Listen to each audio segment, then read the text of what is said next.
ഞാൻ എപ്പോഴും പറയുന്നൊരു കാര്യമാണ്, പ്രവാസികളില്ലാത്ത കേരളം നരകതുല്യമാണ്. പ്രവാസികളുടെ പണം കൊണ്ടാണ് എല്ലാവരും ഞെളിഞ്ഞ് നടക്കുന്നത്. പ്രവാസികൾക്ക് വേണ്ടിയാണ് വാക്ക് സംസാരിക്കാൻ തന്നെയാണ് ഞാൻ ഈ വീഡിയോ ചെയ്യുന്നത്. കാരണം അവിടെ പണിയെടുത്തും ബിസിനസ് ചെയ്തും അവിടെ നിന്ന് അയക്കുന്ന പൈസ കൊണ്ട് ഏറ്റവും കൂടുതൽ നമ്മൾ നേട്ടമുണ്ടാക്കിയത് കേരളമാണ്. പ്രത്യേകിച്ച് ഇപ്പോൾ പശ്ചിമേഷ്യയിൽ യൂറോപ്പും യു എസ് എ അല്ലെങ്കിൽ ഓസ്ട്രേലിയ ഒന്നും നമ്മൾ കണക്കൂട്ടുന്നില്ല. പക്ഷേ പശ്ചിമേഷ്യ ഒരു 80% ആൾക്കാർ പശ്ചിമേഷ്യയിൽ തന്നെയാണ്. അപ്പോൾ ഈ സമയങ്ങളിൽ അവരൊക്കെ വളരെയധികം കഷ്ടപ്പാട് അനുഭവിക്കുന്ന സമയത്ത് ഒരു വാക്ക് അവർക്ക് വേണ്ടി സംസാരിക്കാൻ, അവരുടെ കുടുംബങ്ങൾക്ക് വേണ്ടി സമാധാനിപ്പിക്കാനോ നമ്മുടെ ഗവൺമെൻറ് തയ്യാറായിട്ടില്ല. അതൊരു വലിയ പ്രശ്നം തന്നെയാണ്. ഭരണകൂടത്തിന് അതിൻ്റെതായ ഒരു ഉത്തരവാദിത്വമുണ്ട്. ആ ഉത്തരവാദിത്വം അവർ ഏറ്റെടുക്കും. അല്ലാതെ അപ്പോൾ തികച്ചും നിരുത്തരവാദപരമായ ഈ കാര്യം എല്ലാ പ്രവാസികളുടെയും ശ്രദ്ധയിൽപ്പെടണം. സംഭാവന ഒരിക്കാൻ ഒരുപാട് ആൾക്കാർ ഇവിടെ നാട്ടിൽ നിന്ന് കയറി വരും. എന്നിട്ട് സംഭാവന പിരിച്ച് ഇങ്ങോട്ട് പോരും. ഭയങ്കര വാഗ്ദാനങ്ങൾ അവിടെ കൊടുക്കും. ഭയങ്കര ബിസിനസ് മീറ്റും ഭയങ്കര പുരോഗതിയൊക്കെ സംസാരിക്കും. അത് ഒരുക്കി കൊടുക്കാൻ കുറേ ആൾക്കാരുണ്ട്. സോട്ടും കൂട്ടൊക്കെ ഇട്ട് അങ്ങനെ നടക്കാവുന്ന ഒരാൾക്കാർ പലർക്കും വലിയ ആഗ്രഹമാണ്. അതൊന്നും നല്ല കാര്യം. സാധാരണ ക്യാമ്പിൽ നമ്മൾ പോയി അന്വേഷിക്കണം, ലേബർ ക്യാമ്പിൽ എന്താണ് നടക്കുന്നത്. അവരെയാണ് കാണുന്നത്. മഞ്ഞാടി വയ്ക്കുന്നവർ അയക്കുമ്പോൾ നമുക്ക് അനുഭവമുണ്ട്. അദ്ദേഹം പോയി കണ്ടിരുന്നു. അതുപോലെ ചെയ്യാൻ ഇന്ന് കേരളം ഭരിക്കുന്ന ഒരു മുഖ്യമന്ത്രിക്ക് പറ്റില്ല.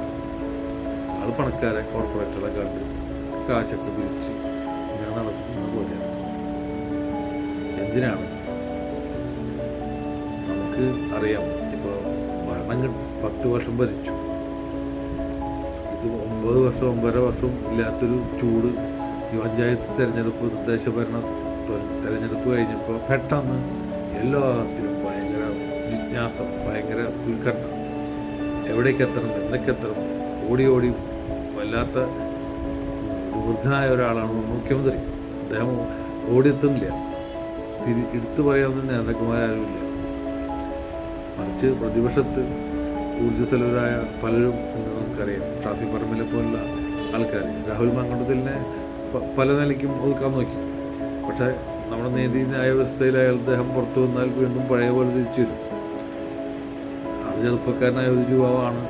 തെറ്റുകൾ പറ്റിയിട്ടുണ്ടാവും, തിരിച്ച് ആൾ വരും. ആൾ ചെയ്ത കാര്യങ്ങളൊന്നും നമ്മൾ ന്യായീകരിക്കാൻ, അത് ഇന്ന് സമൂഹത്തിൽ പലയിടത്തും എല്ലാ മേഖലയിലും സംഭവിച്ചുകൊണ്ടിരിക്കുന്ന കാര്യമാണ്. ഒരു രാഷ്ട്രീയക്കാരന് മാത്രമല്ല. അപ്പോൾ ഇത് ഒരു ദേശീയ തലത്തിൽ രാഹുൽ ഗാന്ധി നടത്തി വരുന്ന ഒരു പ്രവർത്തനത്തിൻ്റെ അതേ ലെവലിൽ ഊർജ്ജസ്വലരായ ഒരു കൂട്ടം ആൾക്കാർ കൂടിയുണ്ട്. വി.ഡി. സതീശൻ വളരെ ഊർജ്ജസ്വലനായ ഒരു പ്രതിപക്ഷ നേതാവാണ്. അദ്ദേഹം സംസാരിക്കുമ്പോൾ അവർക്ക് പറ്റില്ല. കാരണം സംവാദത്തിന് വിളിച്ചു. ഫേസ്ബുക്ക് സംവാദമാവുന്നു.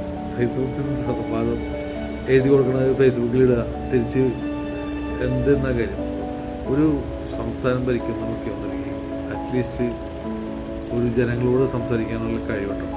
ഒരു വീട്ടിൽ പോയി ചോദിച്ചതെന്ന് പറഞ്ഞ കാര്യമുണ്ട്. അതൊക്കെ മാറണം. ഇനി 10 വർഷം കഴിഞ്ഞു. ഇപ്പോൾ ഒരു ഗ്യാരണ്ടി പ്രഖ്യാപിച്ചു. ഇന്നലെ ഗ്യാരണ്ടി UDF പ്രഖ്യാപിച്ചു. ഇടതുപക്ഷം വേറെ എന്തൊക്കെയോ പരസ്യങ്ങളായിട്ട് വന്നിരുന്നു. അത് നിൽക്കാണ്ടായപ്പോൾ എന്തായി? ഇന്നലെ ഗ്യാരണ്ടിക്കെതിരായിട്ടുള്ള പുതിയ തടയണ പരസ്യങ്ങൾ ഒരു വികസന പദ്ധതി കൊണ്ടുവരാൻ ഉപയോഗിക്കുമ്പോൾ ആ പ്രഖ്യാപനത്തിന് തടയണ രീതിയിലുള്ള ഒരു പരസ്യം പുതിയതായിട്ട് കണ്ടു ഇന്നലെ. എന്തിനാണത്? വികസനം എല്ലാവർക്കും ആവശ്യമില്ലേ? ഈ ആനുകൂല്യം കിട്ടുന്നത് ഒരു പാർട്ടിക്ക് മാത്രമല്ലല്ലോ, എല്ലാ പാർട്ടിക്കും ഇല്ലേ? ഏത് പാർട്ടിയാലും പിന്നെ പ്രത്യേകിച്ചൊരു പാർട്ടിയില്ല. നേട്ടങ്ങൾ, ഭരണ നേട്ടങ്ങൾ അല്ലെങ്കിൽ ഭരണമാറ്റങ്ങൾ എല്ലാം ഉൾക്കൊള്ളാൻ പറ്റിയ രീതിയിൽ കൊണ്ടൊരു ഭാരമായിരുന്നു നമ്മളത്. അതിന് നമ്മൾ അഭിനന്ദിക്കണം. ഇല്ലെങ്കിൽ തന്നെ നമ്മൾ പരിഹസിക്കരുത്. എന്തായാലും പല പോൾ സർവേകൾ കണ്ടു. എനിക്ക് മനസ്സിലായിടത്തോളം എല്ലാ ചാനലുകാർക്കും അത്യാവശ്യം ചാനലിൻ്റെ 2 സ്ഥലത്തെ ഹെഡുകളാണല്ലോ ഇപ്പോൾ ഇടതുപക്ഷത്തിൻ്റെ കൺട്രോൾ ചെയ്യുന്നത്. റിപ്പോർട്ടറിൻ്റെ പഴയ ആളും കരളി ചാനലായിട്ടും. അപ്പോൾ മീഡിയ ആയിട്ട് നല്ല ബന്ധമുള്ളൂ. അപ്പോൾ അവർക്കൊക്കെ പൈസ കൊണ്ട് കൊടുത്തിട്ട് അത്യാവശ്യം എല്ലായിടത്തും വാഴപ്പിച്ചേക്കണം.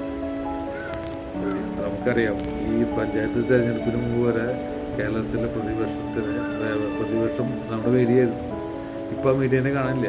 ഒന്നോ രണ്ടോ ചാനൽ ഒഴിച്ച് ബാക്കി ആരും എതിർത്ത് പറയാനുള്ള ധൈര്യമില്ല. അവരെന്തോ ഭയമാണോ ഭക്തിയാണോ എന്നറിയില്ല. അപ്പോൾ ഇത് നമുക്ക് കാണുന്ന ഏത് സാധാരണക്കാർക്ക് മനസ്സിലാവുന്നൊരു കാര്യമാണ്. എന്തൊക്കെ വെപ്രാളം ഉണ്ടാക്കിയാലും എന്തൊക്കെ ബഹളം വെച്ചാലും എന്തൊക്കെ കാട്ടിക്കൂട്ടിയാലും ജനങ്ങൾ എന്ന് പറയുന്നത് നമ്മൾ വിഡ്ഢികളല്ല. കേരളത്തിലെ ജനങ്ങൾ നമ്മൾ പ്രത്യേകിച്ച് വിഡ്ഢികളല്ല. മറ്റുള്ള നാട്ടിലെ ജനങ്ങളും നല്ലവർ തന്നെയാണ്. പക്ഷെ കേരളത്തിൽ ഒരു പൊടിക്ക് ഐക്യമുള്ളതാണ്.